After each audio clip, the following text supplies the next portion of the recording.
Waiting ticket rule. Rail यात्री ध्यान दें, भारतीय रेलवे में रोजाना बड़ी संख्या में लोग सफ़र करते हैं। इनमें से अधिकांश यात्रियों का टिकट वेटिंग रह जाता है, फिर भी किसी तरह अपनी मंजिल तक पहुंचने के लिए खड़े होकर सफ़र पूरा करते हैं। ऐसे लोगों की अब मुश्किलें बढ़ने वाली हैं, क्योंकि रेलवे ने अब वेटिंग टिकट पर रिजर्व डिब्बे में सफ़र करने पर पूरी तरह पाबंदी लगा दी है। भारतीय रेलवे ने यात्रियों की सुविधा से जुड़े नियमों को सख्त कर सकता है। इसका असर लाखों रेल यात्रियों पर पड़ेगा।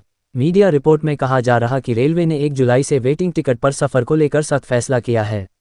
रेलवे ने कहा है कि अगर किसी यात्री ने अब नियम को तोड़ा तो उस पर न सिर्फ पेनल्टी लगाई जाएगी, बल्कि टीटी उसे बीच रास्ते ही उतार देगा। इसके लिए ट्रेन में टिकट चेक करने वाले रेल कर्मचारियों को भी सख्त आदेश दिए जाएंगे। कहा जा रहा है कि रेलवे ने अब वेटिंग टिकट पर रिजर्वेशन वाले डिब्बों में सफ़र करने पर पूरी तरह प्रतिबंध लगा दिया है। इसका मतलब है कि अगर आपका टिकट वेटिंग रह गया है तो आप एसी या स्लीपर कोच में सफ़र नहीं कर सकते हैं, भले ही आपने टिकट स्टेशन की खिड़की से ऑफलाइन ही क्यों ना खरीदा हो। इस तरह के टिकट पर भी अब रेलवे ने रिजर्व डिब्बों में सफ़र करने पर रोक लगा दी है। वैसे तो यह फैसला रिजर्व डिब्बों में कन्फर्म टिकट के साथ सफ़र करने वालों की सहूलियत के लिए लागू किया गया है, लेकिन इसका वेटिंग टिकट पर सफ़र करने वाले लाखों यात्रियों पर बड़ा असर पड़ेगा। हालांकि अभी रेलवे की तरफ से इस पर कोई आधिकारिक बयान नहीं आया है।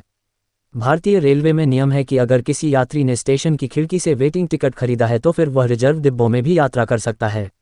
अगर एसी का वेटिंग टिकट है तो वह एसी में जा सकता है और स्लीपर का है तो स्लीपर डिब्बे में वेटिंग टिकट पर सफ़र कर सकता है। हालांकि ऑनलाइन खरीदे गए टिकट पर पहले ही यात्रा करने पर प्रतिबंध है, क्योंकि ऑनलाइन टिकट अगर वेटिंग रह गया तो वह अपने आप निरस्त हो जाता है। रेलवे अधिकारियों का कहना है कि वेटिंग टिकट पर सफ़र करने का प्रतिबंध आज से नहीं अंग्रेजों के ज़माने से लागू है, लेकिन इसका सख्ती से पालन नहीं हो पा रहा है।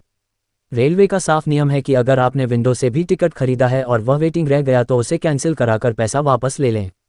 यात्री ऐसा करने के बजाय यात्रा करने के लिए डिब्बे में चढ़ जाते हैं, लेकिन यात्रियों की सहूलियत को देखते हुए फिलहाल ज़्यादा सख्ती नहीं की जा रही। खबरों के अनुसार अगर अब कोई वेटिंग टिकट वाला यात्री रिजर्व डिब्बों में सफ़र करता मिलता है तो उस पर 440 रुपये का जुर्माना लगाने के साथ टीटी रास्ते में ही उतार सकता है। इसके अलावा टीटी को यह भी अधिकार होगा कि वह यात्री को जनरल डिब्बे में भेज सकता है। रेलवे को करीब 5000 यात्रियों की शिकायत मिली है, जिसमें यात्रियों ने कहा था कि रिजर्व डिब्बों में वेटिंग टिकट वालों की बढ़ती भीड़ की वजह से काफ़ी असुविधा होती है।